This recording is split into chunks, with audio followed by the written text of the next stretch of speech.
Buenas noches y bienvenidos a este emocionante viaje hacia el mundo de la calidad. Nosotros somos el equipo número 2, integrados por la doctora Alexa Canales, el doctor Daniel Bueso, la doctora Heidi López y su servidor, el doctor Renato Flores.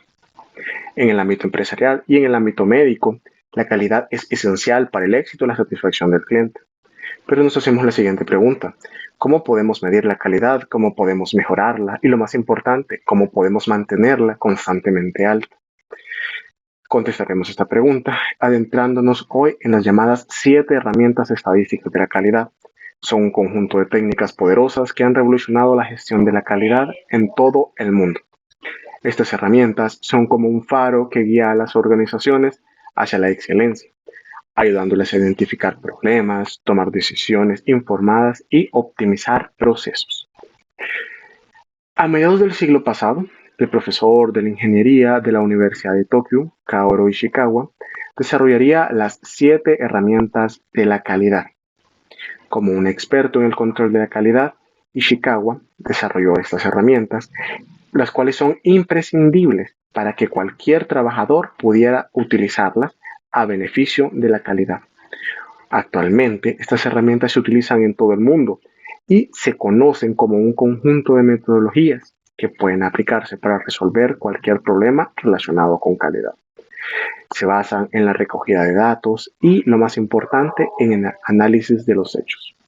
Nosotros como equipo, para beneficio de la exposición, tenemos un total de 3 objetivos a desarrollar en la clase. Nuestro primer objetivo es proporcionarles una comprensión sólida de cuáles son las 7 herramientas estadísticas de la calidad, cuáles son y, lo más importante, para qué se usan. Nuestro segundo objetivo relacionado con el anterior es dar ejemplos concretos de la correcta utilización de cada una de las 7 herramientas, situándolas en ejemplos los cuales estarían relacionados con el mundo real. Y por último, vamos a destacar cuáles son los posibles beneficios que se puedan utilizar estas herramientas, cómo podemos utilizarla para mejorar calidad, para reducción de costos y para aumentar la satisfacción del cliente. Empezando con la primera herramienta de las 7, que es el histograma. Los histogramas son gráficos que representan la distribución de datos. Son una excelente herramienta para comprender la variabilidad de los procesos de producción o los procesos de servicio, así como también nos van a servir para identificar los patrones de comportamientos de estos procesos. Como podemos observar en la imagen, recordemos que el histograma es un gráfico de barras que representa frecuencias de ocurrencia de conjunto de datos en intervalos específicos, ya que, como miramos otra vez en la imagen, son gráficos, los podemos traducir o podemos descubrirlos, así como describirlos de una manera más sencilla. Nos van a servir como pautas para que el usuario final pueda comprender de qué se trata el gráfico de una manera mucho más fácil. Un histograma, generalmente, como notamos en la imagen, consta de 2 ejes. Un eje horizontal, en el cual tenemos las clases o intervalos, y un eje vertical, en el cual tenemos la frecuencia y la cantidad de datos en cada intervalo.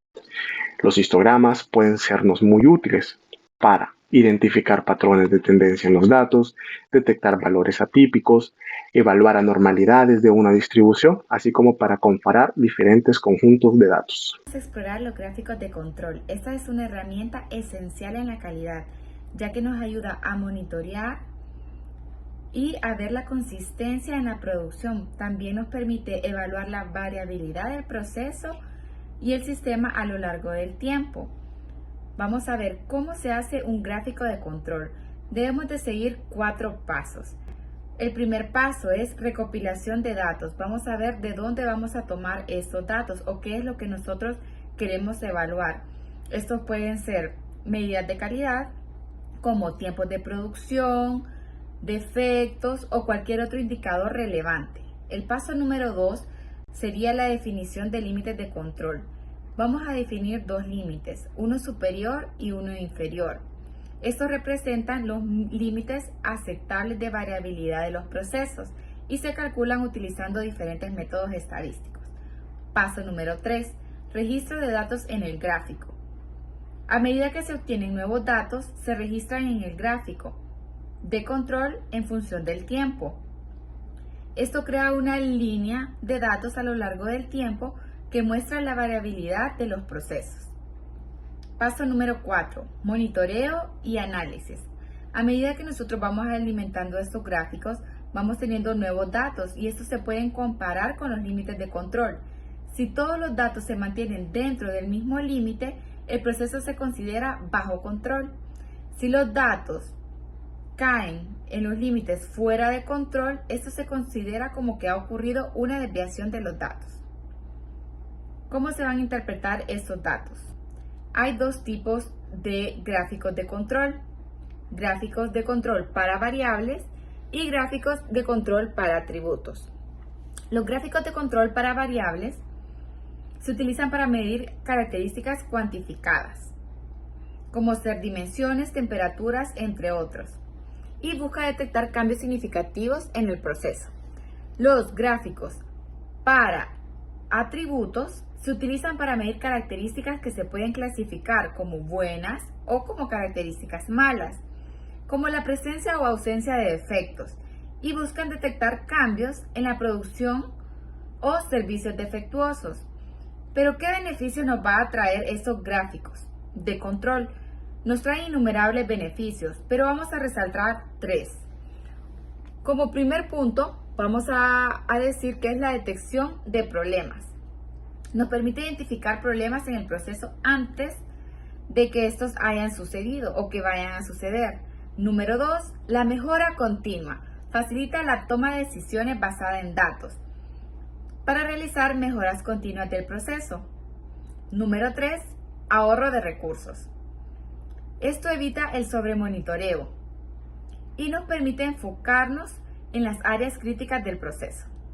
Ahora vamos a hablar del diagrama de Pareto. Esta representación gráfica nos permite visualizar y priorizar problemas, errores o causas en función de su impacto en un resultado específico. Fue desarrollado por el italiano Vilfredo Pareto y se basa en el principio de poco vital, mucho tribal. Para realizar un diagrama de Pareto necesitamos seguir 5 pasos.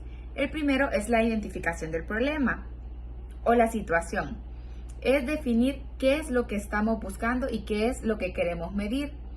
Estos pueden ser diferentes procesos, por ejemplo, las quejas de un cliente sobre un producto. Luego de esto pasamos a la fase de recopilación de datos. En la recopilación de datos recopilamos todos los datos acerca de la situación. Es importante tener datos precisos y confiables para que el análisis sea efectivo. Después de esto clasificamos los datos y podemos clasificarlo en causas diferentes. Por ejemplo, si estamos analizando las quejas de clientes, podríamos categorizarlo como problemas de entrega, calidad del producto, servicio al cliente, entre otras. Después de esto calculamos la frecuencia de la categoría. Contamos cuántas veces ocurre cada categoría o causa y esto nos ayuda a determinar cuáles son las más comunes. Una vez haciendo eso, calculamos el porcentaje acumulado de las categorías, desde la más frecuente hasta la menos frecuente. Luego de eso pasamos a graficar. Realizamos el gráfico de barras donde el eje vertical representamos la frecuencia o el porcentaje y en el eje horizontal colocamos las categorías o las causas en orden descendente. Para poder analizar este diagrama de Pareto, lo que hacemos es, una vez viendo el gráfico, identificamos los problemas más significativos. Las categorías a la izquierda tienen el mayor impacto en la situación o el problema que estamos analizando, y esto nos ayuda a centrar nuestros esfuerzos en abordar las principales causas y obtener los resultados que estamos buscando y por consiguiente mejoras significativas en los procesos. El diagrama de dispersión, conocido también como gráfico de puntos o gráfico XY, es útil para visualizar la relación entre dos variables. Aplicada a la calidad, las compañías recurren a esta herramienta para detectar posibles contingencias y averiguar si están cumpliendo con los mejores estándares. En base al comportamiento que vayan tomando las variables del estudio, vamos a encontrar 3 tipos de correlación. La correlación positiva se da cuando hay una relación proporcional entre ambas variables, es decir, las dos disminuyen o aumentan a la vez. La correlación negativa se produce cuando el comportamiento de una variable es diferente a la otra. Por ejemplo, mientras una aumenta, la otra disminuye. La correlación nula es cuando no existe algún tipo de comportamiento entre ambas variables. A continuación proponemos un ejemplo aplicado a una empresa. En una empresa litográfica está abriendo una nueva área de producción para la impresión de póster y en este momento se encuentra haciendo todos los ensayos y pruebas para determinar la cantidad de tinta de cada color que deberían de tener las máquinas. Como prueba inicial han decidido establecer la relación de errores de impresión según el grado de llenado de los recipientes de tinta de la máquina. Bien definido el problema, se procede al paso 2, identificar las variables, la cantidad de tinta en litros y el número de errores de impresión. En el paso 13 comenzamos a recolectar las variables. En nuestro caso, el Departamento de Control de Calidad hace 50 pruebas durante 5 días y se obtienen los siguientes resultados. Para el paso 4, ubicamos los ejes según las variables que tenemos. Por consiguiente, el eje X es la cantidad de tinta y el eje Y es influenciado por la cantidad de tinta, que es el margen del número de errores. Ahora, si hacemos el gráfico de dispersión, mostramos a continuación. Aquí nos fijamos que los puntos están muy cerca unos de los otros, lo que indica que los valores se correlacionan fuertemente. Es una correlación positiva, es decir, que la relación entre un aumento en los litros de tinta impacta directamente en el número de errores de la impresión de pósters. El diagrama de Ishikawa es también conocido como diagrama de causa y efecto. Es otra herramienta que identifica problemas de calidad y les da solución al representar de forma gráfica los factores que involucran la ejecución de un proceso. Se basa en la premisa de que todo problema tiene una causa y de que algo está mal en un proceso. Entonces hay que identificar de dónde surgen las acciones que están conformando este problema. El diagrama de Ishikawa estándar plantea 6 M de Ishikawa, que son los factores críticos utilizados para identificar y analizar los problemas de un sistema.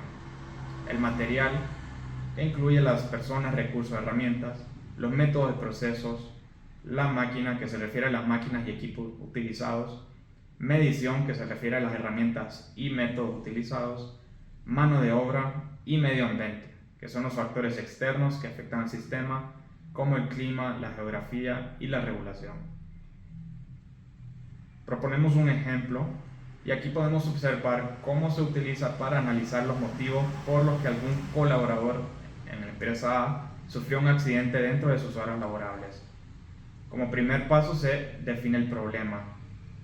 En este ejemplo vemos que el problema es el accidente de trabajo sufrido por el colaborador.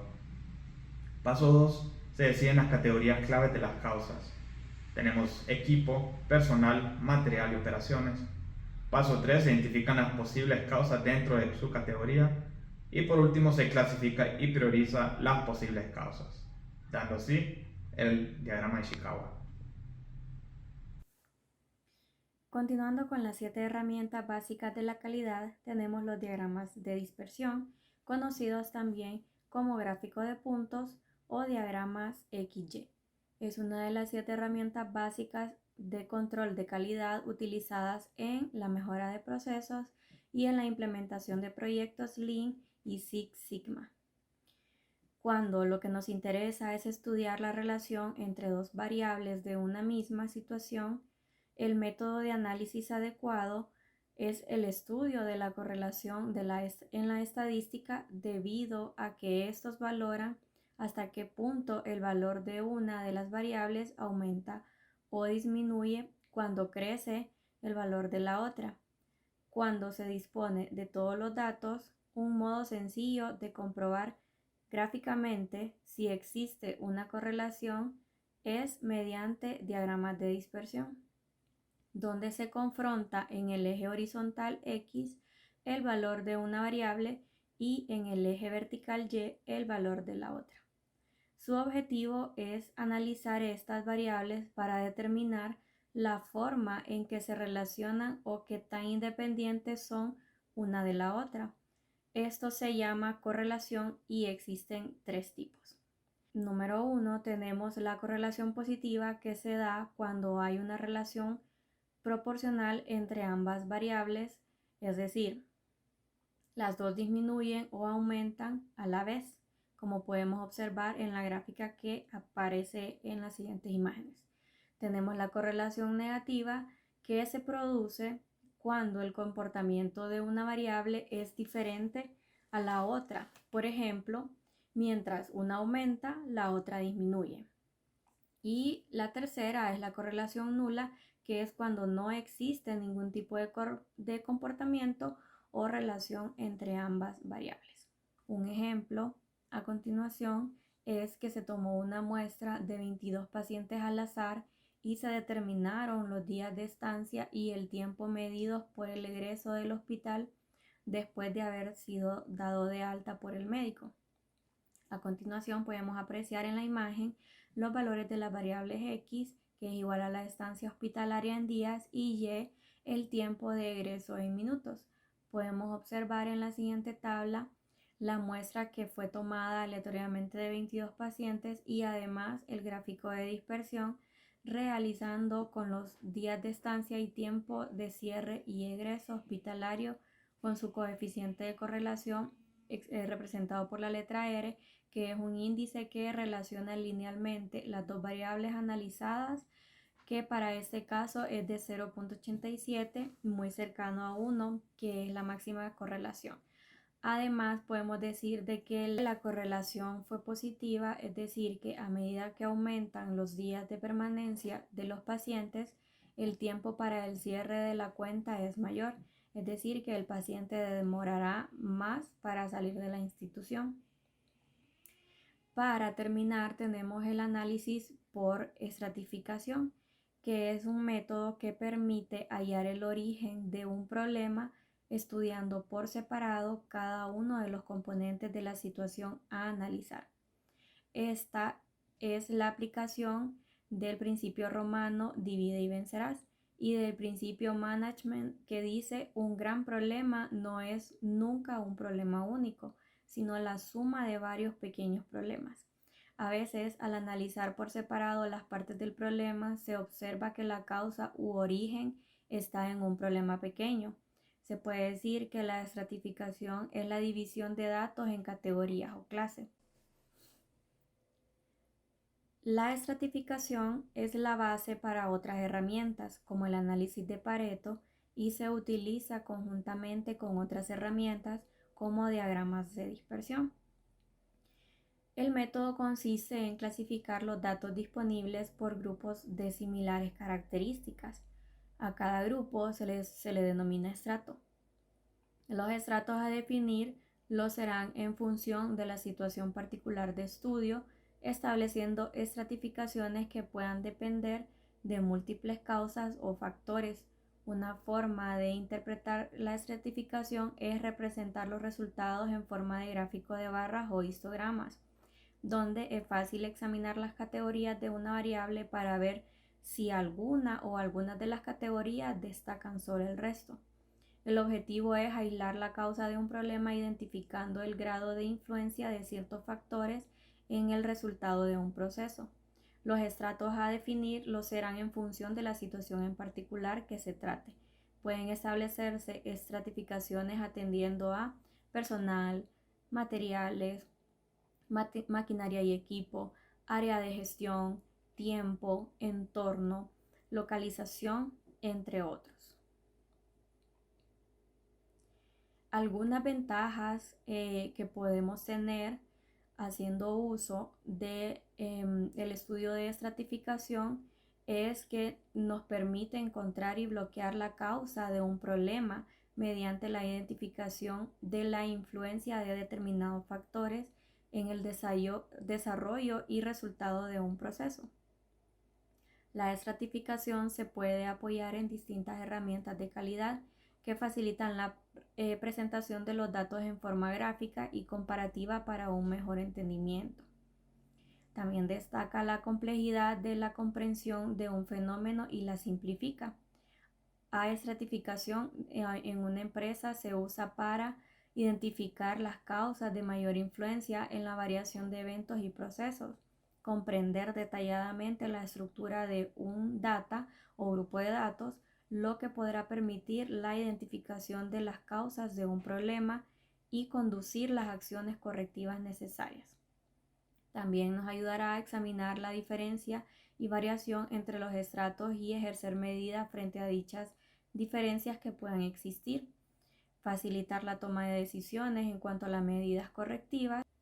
Vale la pena resaltar que la estratificación representa de forma ordenada y clara datos relacionados a cualquier situación que se presente en una empresa, bien sean favorables o desfavorables, como por ejemplo dónde se produce, de dónde proviene, cómo afecta, los grupos que intervienen, entre otros. Para ello es importante estudiar el comportamiento de cada grupo o variables que intervienen en la situación dada. El conocimiento de esta data expuesta en estratos permitirá llevar a cabo la oportuna valoración para adoptar o no determinadas acciones. Luego de haber hecho un resumen de las 7 herramientas básicas de la gestión de la calidad, podemos concluir lo siguiente. El principal objetivo de las empresas en un mercado global con mayores competidores es ofrecer productos y servicios de calidad a sus clientes finales. Para averiguar si están cumpliendo con los mejores estándares de calidad, las compañías recurren a diversas herramientas para detectar posibles contingencias.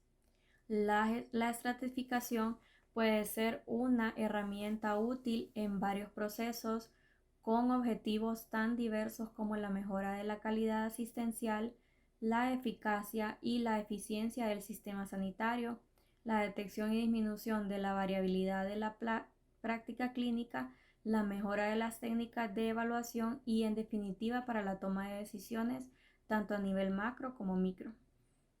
También las herramientas de gestión de la calidad permiten mejorar el trato a los pacientes y usuarios y por ende disminuyen los potenciales errores clínicos o administrativos. Recordemos que la calidad no es en absoluto un sinónimo de complejidad ni de lujo. Por el contrario, ha de ser igual en todos los niveles prestacionales. Además, no se trata de un término final o absoluto. La calidad es un proceso de mejora continua y por tanto variable en el tiempo.